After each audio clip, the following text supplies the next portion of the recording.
Ay, dito natin buksan na para hindi masira yung... Sa ilalim po. Sa ilalim na lang po.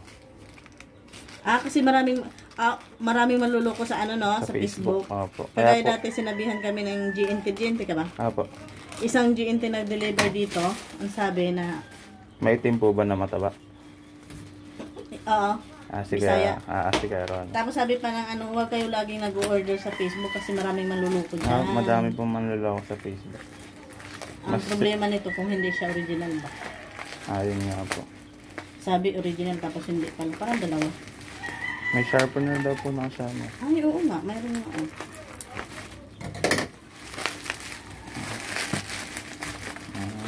Takot ko din ako mag-ano kasi ang talas na nito eh. May takip naman po. Oo. Okay naman siya. Thank you. Okay naman. Japanese knife ng asawa ko. Tingnan natin kung gaano ka katalas. Isa.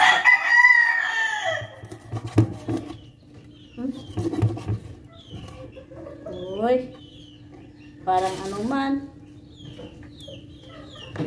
Parang pang ano lang talaga siya. Pang condiments. Kasi maano to eh. Natry ko na itong condiments. Matalas siya. Baka kulang lang to sa sharpener. At by the way, mga kapatid, pag siya, tawag ito. Inano ko ng asawa ko, binili niya kasama ang sharpener. So tayo i-sharpener natin to. Ito galing to Hong Kong. Talas pa man ako galing sa Hong Kong. Try again.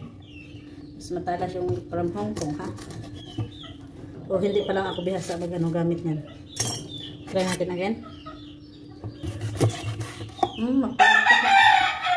Mapurol talaga. Asahin natin.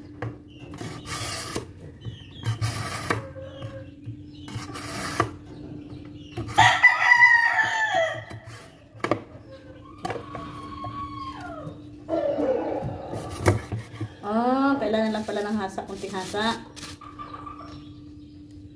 Good.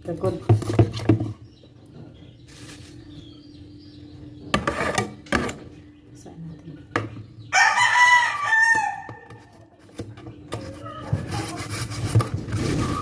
Hoy, naglabok na po sila.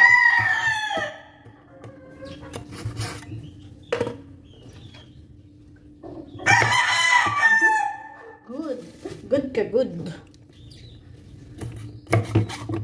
Yan, okay na siya.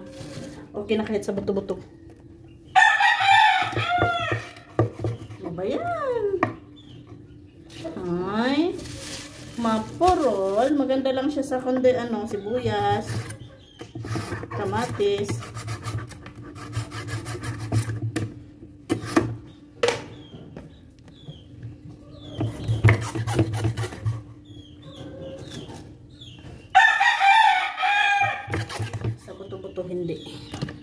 Hindi siya good.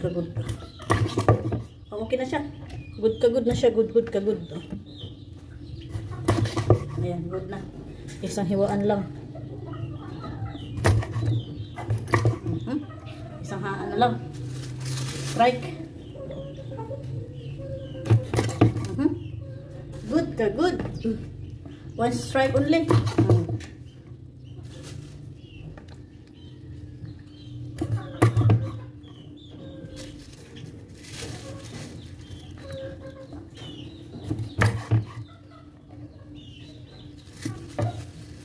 Okay, done.